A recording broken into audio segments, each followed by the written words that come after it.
Hi everyone, welcome back to my channel and welcome to my new subscribers. Thank you so much for joining.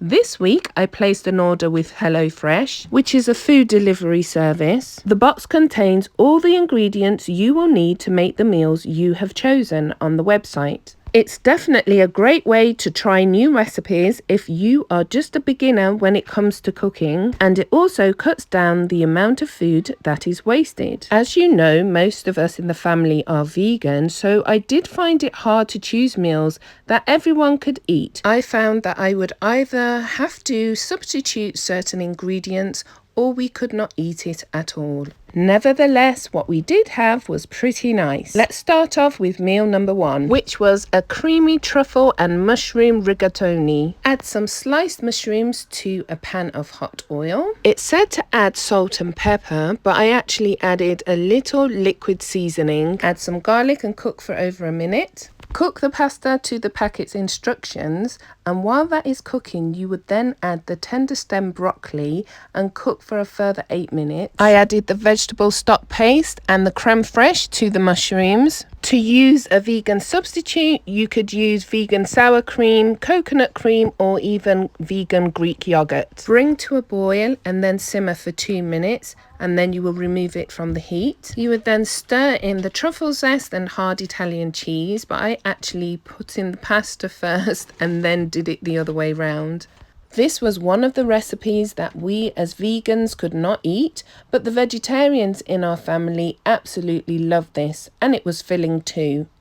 On to meal number 2, which was crispy cauliflower nuggets with spicy bean stew and soured cream. It says to add the courgettes and the garlic, but I actually added the courgettes towards the end because they do not take long to cook. Then you would add the American style spice mix, the chopped tomatoes, vegetable stock paste, a little bit of sugar and some water, and then also add the beans. It also said to take a third of them and crush in a bowl, but I didn't do that. I just crushed them directly in the pot. I tasted the stew and thought it was a little tangy, so I added some maple syrup, some bouillon and some herbs. Finally, I added the courgettes, gave it a little bit of a mix, and then covered it and left it to cook on a low heat for about 10 minutes. While the beans were cooking, it was time to get on with the cauliflower. The recipe card said to season with salt and pepper. Add some mayonnaise, and in this case you could actually add the vegan mayonnaise, and give it a good mix. In another bowl, mix the breadcrumbs with some of the American style spice mix. Season with some salt and also add a little olive oil,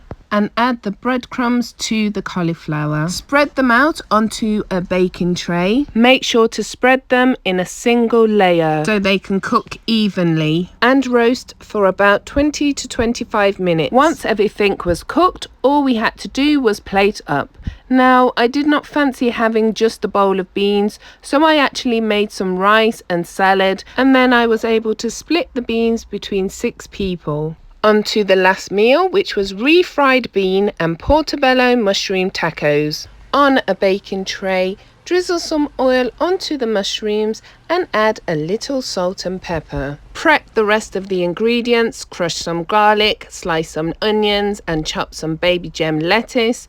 Saute the onions and add the garlic to the pan. Add the tomato puree and also the Mexican spice mix. Then add the beans, vegetable stock paste, a little bit of water. Mix everything well together, and you're going to leave to cook until the beans break down slightly. I actually added some more seasoning. Once the beans have started to break down, you roughly mash them and then allow them to simmer for about 3 to 5 minutes. While the beans were cooking, I roughly chopped the baby plum tomatoes and added a little bit of olive oil and also the sriracha sauce, as well as some salt and pepper. Mix well and put it to one side. Because this dish called for normal cheese, I actually replaced it with some vegan Greek cheese instead. Despite it being a little spicy, most of my family really enjoyed this.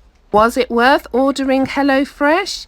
I think no, not for vegans, because you end up using most of your own ingredients or making substitutions. But I do think it's great if you're just starting out as a beginner or you're stuck with ideas on what to feed your family. I also found that when I was choosing meals, some were out of stock, so then I was left limited to what I could actually have. So I will give HelloFresh about a 7 out of 10.